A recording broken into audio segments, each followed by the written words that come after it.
पता है ईद का चांद होना इसको इंग्लिश में क्या बोलेंगे? ईद का चांद होना once in a blue moon. अगर कोई कहे 9-2-11 होना, इसको इंग्लिश में क्या बोलेंगे? इसकी इंग्लिश होगी make a run for it. नाक में दम करना, इसकी इंग्लिश क्या होगी?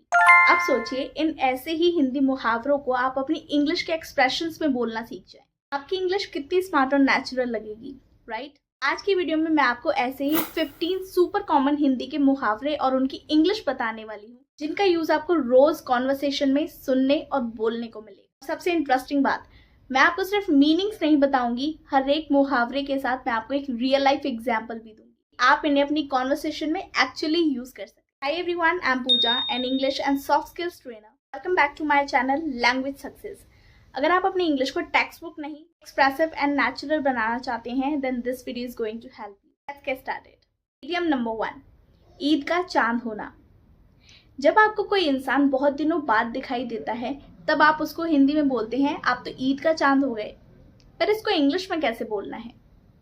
इंग्लिश में से कहते हैं once in a blue moon, मतलब ईद का चांद होना।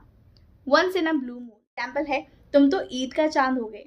कोई पर्सन बहुत रेयरली दिखाई दे, तब आप इस इडियम का यूज कर सकते हैं। So let's see the next idiom. Next idiom है 9-2-11 होना। इसको हम इंग्लिश में कहेंगे make a run for it. 9-2-11 होना, इस इडियम का मतलब होता है मौका देखकर भाग जाना। एग्जाम्पल है जैसे ही उसने पुलिस को देखा वो 9-2-11 हो गया। As soon as he saw the police, he made a run for it.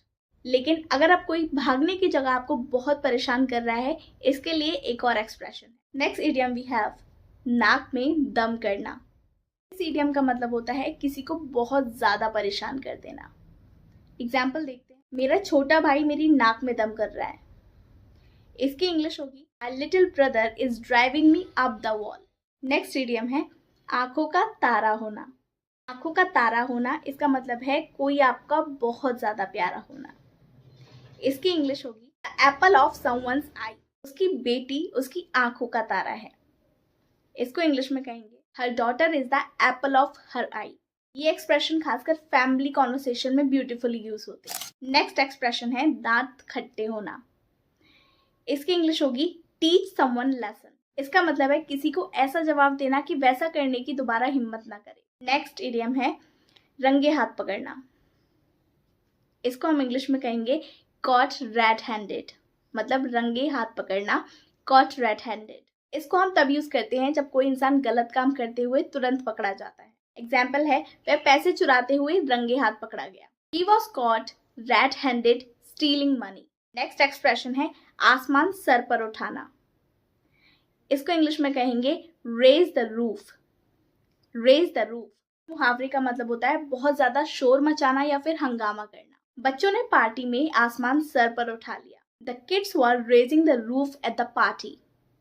तो चलिए देखते हैं नेक्स्ट एक्सप्रेशन। नेक्स्ट एक्सप्रेशन है पानी पानी होना।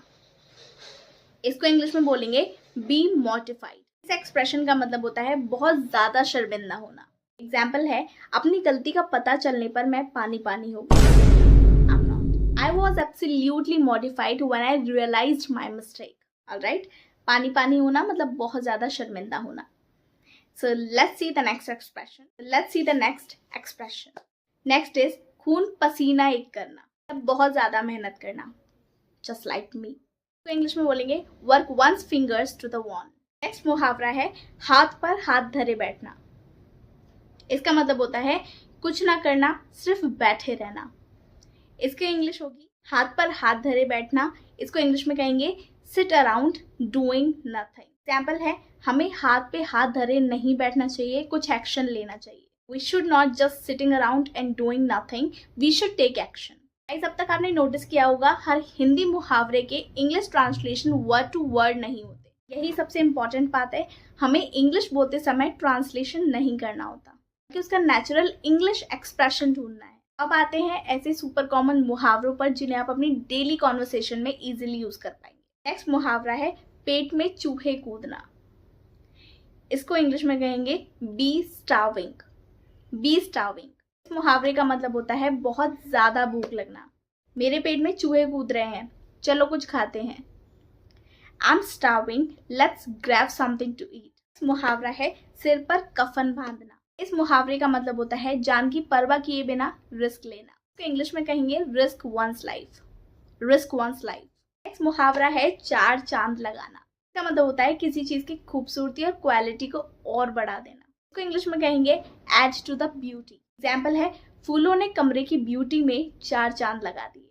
Flowers added to the beauty of the room. Now here is the second last, कानो कान खबर ना होना। इंग्लिश में बोलेंगे not let the word get out. इसका मतलब है किसी बात की भनक तक ना लगने देना। Not let the word get out, not let the word get out. तो चलिए देखते हैं आज का last idiom. Last idiom we have हवा में उड़ना, get carried away. The meaning of this idiom is बहुत ज्यादा एक्साइटेड होकर रियलिटी को भूल जाना। मतलब हवा में उड़ना, गेट कैरिड अवे। एग्जाम्पल है अपनी सफलता से हवा में मत उड़ो, don't get carried away by your success. अगली बार जब भी आपको कहना है कि उसने मेरी नाक में दम कर दिया, या फिर वो बहुत प्यारा है, या फिर वो तो ईद का चांद हो गया, तो फटाफट से आप इन इंग्लिश इडियम्स को यूज करके अपनी इंग्लिश को और ज्यादा फ्लुएंट बना सकते हैं।